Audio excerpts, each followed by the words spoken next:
ہر قسم کے روحانی جسمانی مسائل اور وظائف کے لیے پیر اقبال قریشی چینل کو سبسکرائب کریں۔ پیر اقبال قریشی۔ بسم اللہ الرحمن الرحیم۔ انسان چاہتا ہے کہ میں تبدیل ہو جاؤں، میں اللہ رب العزت کی اطاعت کی طرف آ جاؤں، نافرمانی مجھ سے ختم ہو جائے، مجھے راحت ملے، خوشیاں ملیں، سکون ملے، تکالیف مجھ سے دور ہو جائیں، راحتیں میرے گھر میں آ جائیں، خوشیاں میرے گھر میں آ جائیں، اولاد بھی خوشحال رہے، بیوی بھی خوشحال رہے،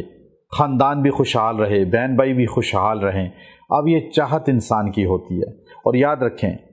جو انسان یہ سوچتا ہے کہ میں ہی خالی خوشحال رہوں، باقیوں کی فکر نہیں کرتا، تو وہ کبھی خوشحال نہیں رہتا۔ پہلے آپ اگر چاہتے ہیں کہ آپ خوشحال ہوں تو آپ دوسروں کو خوشحال دیکھنا پسند کریں اور کوشش کریں، آپ خوشحال ہو جائیں گے۔ اپنے بچوں کو خوشحال دیکھنا چاہتے ہیں تو دوسرے کے بچوں کی خوشحالی کی فکر کریں، اللہ آپ کے بچوں کو خوشحال کر دے گا۔ اپنے گھر کی فکر بھی کریں، دوسرے کے گھرانوں کو بھی خوشحالی دینا چاہیں تو آپ کا گھرانہ بھی خوشحال ہو جائے گا۔ قرآن حکیم کے اندر ایک آیت ہے، اور اس آیت کا شان نزول جو بنا وہ آیت سورۃ توبہ میں ہے، اور حضرت ابو بکر صدیق رضی اللہ تعالی عنہ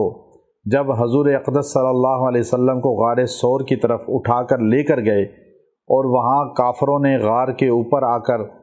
جب دیکھا کہ یہاں سے کوئی داخل ہوا ہوگا، تو اس لمحے جب ابو بکر صدیق کافروں کے پیروں کو دیکھ رہے تھے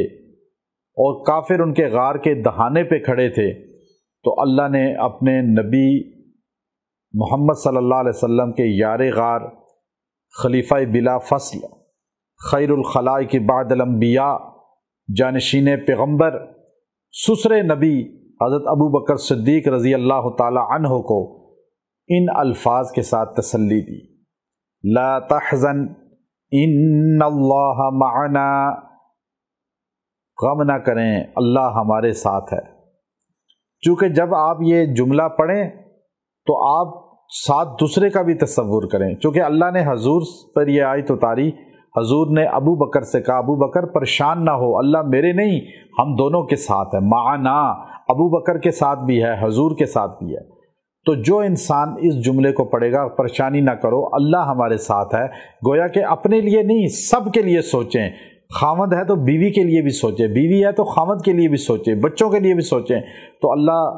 غم ختم کر دے گا، پریشانی ختم کر دے گا۔ آپ نے روزانہ 7 مرتبہ اس آیت کو پڑھنا ہے، لا تحزن ان اللہ معنا۔ آپ کے گھر میں کبھی پریشانی نہیں آئے گی، آپ کی زندگی میں پریشانی نہیں آئے گی، آئے گی ختم ہو جائے گی، چلی جائے گی عافیت کے ساتھ۔ وآخر دعوانا ان الحمد للہ رب العالمین۔